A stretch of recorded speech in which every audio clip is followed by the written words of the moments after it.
माझ्यासमोर जे उभे आहेत त्यांना माझं जाहीर आव्हान आहे. त्यांनी 17 वर्षात काय केलं त्याचा लेखाजोखा द्यावा. माझी त्यांना आणि मीडियाला विनंती आहे की तुम्ही सगळे मीडियावाले माझी आणि त्यांची समोरासमोर बसवून आमच्या दोघांची कामं विचारा. समोरासमोर बसवा, तयार आहे मी. विरोधक येणारच नाही तिथे. चॅलेंज आहे. सगळ्या मीडियावाल्यांनी त्यांना विनंती करायची की तुम्ही पदवीधर आमदार आहात आणि हा 15 वर्षांपासून आमदार आहे. मग एक काम करा, समोरासमोर बसा. तुम्ही तुमची कामं सांगा, मी माझी कामं सांगतो. जर माझ्या 10% कामं जरी त्यांनी केली असतील तर मी राजीनामा देऊन त्याचा कार्यकर्ता बनून जाईल. आणखी आता काय बोलू, संपूर्ण राज्याच्या समोर बोलतोय असं उद्विग्नपणे बोलत प्रशांत बंब चिडलेले पाहायला मिळालेत. नुकतंच गंगापूर मतदारसंघामध्ये प्रशांत बंब हे प्रचारासाठी गेलेले होते. गवळी शिवरामध्ये त्यांची सभा पार पडली आणि ह्या सभेदरम्यान काही सामान्य नागरिकांनी त्यांना विकासाबद्दल प्रश्न विचारले. सभा घेत असताना 2 तरुण उभे राहिले आणि 15 वर्षात तुम्ही काय केलंय, रेल्वे आणणार होता त्याचं काय झालं, असा खडा सवाल त्यांना विचारला. आणि त्याच वेळी त्यांच्या रागाचा पारा चढला आणि हे विरोधकांनी पाठवलेले कार्यकर्ते आहेत असं सांगून त्यांनी समर्थकांना सांगून त्या 2 तरुणांना हाकलायला सांगितलं. मारझोड करत दोन्ही तरुणांना तिथनं हाकलून लावलं गेलं आणि हा व्हिडिओ सोशल मीडियावरती प्रचंड व्हायरल झाला. आणि त्यानंतर प्रशांत बंब सध्या हुकुमशाहीमुळे टीकेचे धनी झालेले आपल्याला पाहायला मिळत आहेत.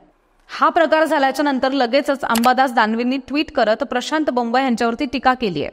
आणि ते असं म्हणाले की देशाचे गृहमंत्री अमित शहा आणि भाजपा नेते विरोधी पक्षाच्या लोकांना खुल्या चर्चेचं आमंत्रण देत फिरतायत. मग एक सामान्य माणूस चर्चेत आला की त्याला असं धमकवायचं आणि माणसं अंगावरती सोडायची. हे भाजपच्या आमदाराला शोभतं का? काय प्रशांत बंब, लोकांना उत्तर देता येत नाही की ही अशी दमदाटी पक्षाच्या शिबिरामध्ये शिकवली जाते? यानंतर गंगापूर विधानसभा मतदारसंघाचं वातावरण हे प्रचंड तणावग्रस्त झालंय. सतीश चव्हाण आणि प्रशांत बंब हे आमने सामने आले आणि त्यानंतर अपक्षांची भूमिका कशी असेल, यंदा कोण बाजी मारेल हे जाणून घेऊयात ह्या व्हिडिओच्या माध्यमातून. महायुतीचे उमेदवार म्हणून प्रशांत बंब यांना यंदा सुद्धा उमेदवारी देण्यात आली आहे. सलग 3 वेळा ते आमदार होते. मागच्या 15 वर्षांचा विकास कामांचा आढावा ते ह्या प्रचार सभेमध्ये बोलून दाखवत असल्याचं दिसतंय.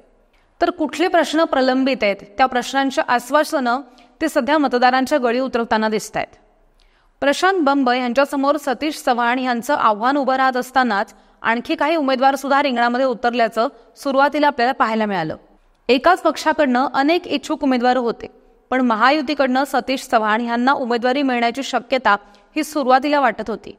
सतीश चव्हाण हे अजित पवारांच्या राष्ट्रवादीमध्ये होते, तर भाजपाकडनं प्रशांत बंब दोघांनी सुद्धा उमेदवारीसाठी रस्सीखेच केलेली होती. शेवटी सतीश चव्हाण यांनी महायुतीला आणि राष्ट्रवादी काँग्रेस पक्ष अजित पवार यांच्या घड्याळीला रामराम ठोकून तुतारी हातात घेतली आणि गंगापूर विधानसभेची उमेदवारी महाविकास आघाडीकडनं मिळवली. म्हणून राष्ट्रवादी काँग्रेस अजित पवार यांच्या पक्षाकडनं विद्यमान आमदार सतीश चव्हाण यांच्यावरती थेट कारवाई करण्यात आली आहे. आणि जाणीवपूर्वक पक्षविरोधी भूमिका घेतल्यामुळे आणि पक्षशिस्त मोडल्याबद्दल आमदार सतीश चव्हाण यांना पक्षातनं 6 वर्षांसाठी निलंबित करण्यात आलं.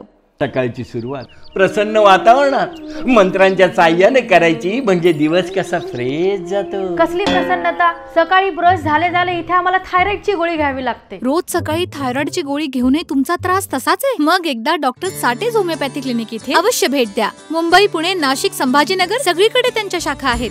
तर मूळच्या महाविकास आघाडीच्या काही नेत्यांनी आधीपासूनच विधानसभेच्या तयारीला सुरुवात केलेली होती. त्यामुळे सतीश चव्हाण जरी महाविकास आघाडीमध्ये सामील झाले, उमेदवारी सुद्धा मिळाली, तरी सुद्धा या बंडखोरांचं आव्हान त्यांच्या समोर उभं होतं. पण त्यांची समजूत काढून उमेदवारी अर्ज मागे घ्यायला लावण्यात सतीश चव्हाणांना यश आलं. त्यामुळे बंडखोरांची तसंच मतविभाजनाची शक्यता कमी झाली. किरण पाटील डोणगावकर, ॲडव्होकेट देवयानी डोणगावकर, डॉक्टर ज्ञानेश्वर नीळ आणि विलास चव्हाण यांनी आपले उमेदवारी अर्ज मागे घेतले. त्यामुळे महाविकास आघाडीचे उमेदवार सतीश चव्हाण यांना थोडा दिलासा मिळाला. आणि यासोबतच मराठा आंदोलन म्हणून जरांगे यांनी सुद्धा मराठा समाजाच्या बाजूनं काही इच्छुक उमेदवारांना अपक्ष अर्ज भरायला सांगितलं होतं. मग नंतर आपल्या भूमिकेवरनं U-टर्न घेतल्यानं त्यापैकी सुद्धा बऱ्याच जणांनी अर्ज मागे घेतले आणि ह्याचा फायदा सतीश चव्हाण यांच्यासोबतच प्रशांत बंब यांना सुद्धा झालाय. कारण की ह्या अपक्ष उमेदवारांची स्वतःची ताकद नसली तरी सुद्धा मराठा फॅक्टर ह्या कारणामुळे ते काही प्रमाणात मतं खाऊच शकतात, ज्याचा तोटा प्रचंड प्रमाणात उमेदवारांना होत असतो. आतापर्यंत झालेल्या एकूण प्रचाराची माहिती घेता प्रशांत बंब हे यंदा सुद्धा आव्हान पेलण्यास सक्षम असल्याचं दिसून येतंय. कारण की त्यांचा वारंवार असलेला जनसंपर्क, मतदारसंघातील दौरे ही त्यांची जमेची बाजू ठरताना दिसत आहेत. तर त्यांच्या वक्तृत्वाची शैली, हुकुमशाही पद्धती या मात्र प्रशांत बंब यांना पराभवाच्या छायेमध्ये लोटताना दिसतात. सतीश चव्हाण यांच्या बाजूने विचार केला तर त्यांचा फारसा जनसंपर्क हा विधान परिषदेवरतीच होता, त्यामुळे गंगापूरमध्ये इतका जास्त नव्हता. त्यासोबतच त्यांनी केलेलं निधी वाटप हे सुद्धा ग्रामीण भागामध्ये पोहोचलेलं नव्हतं, त्यामुळे त्यांनी केलेली विकास कामं दिसत नाहीत. पण शरद पवारांची साथ तसंच नवीन कार्यकर्ते जोडून त्यांची फळी उभी करणं ह्या त्यांच्या बाजूनं तरी फायद्याच्या गोष्टी वाटतात.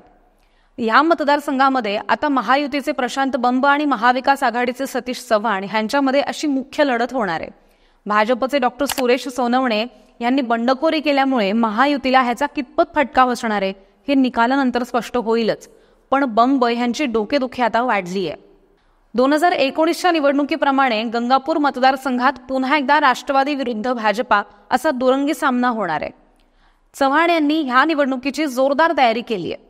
बंब यांचं नियोजन भेदण्यासाठी चव्हाण यांनी सुद्धा तोडीस तोड रणनीती आखली आहे. त्यामुळे ह्या दोन दिग्गजांमध्ये कोण बाजी मारणार आहे हे निकालानंतर स्पष्ट होणारच आहे. बंब आणि चव्हाण यांच्यामध्ये अटीतटीचा सामना होणार आहे. पण तरी सुद्धा भाजपाच्या सोनवणेंच्या उमेदवारीनं मतदानामध्ये रंगत वाढली आहे. यासोबतच जवळपास 12 उमेदवार अजूनही अपक्ष म्हणून रिंगणात आहेत.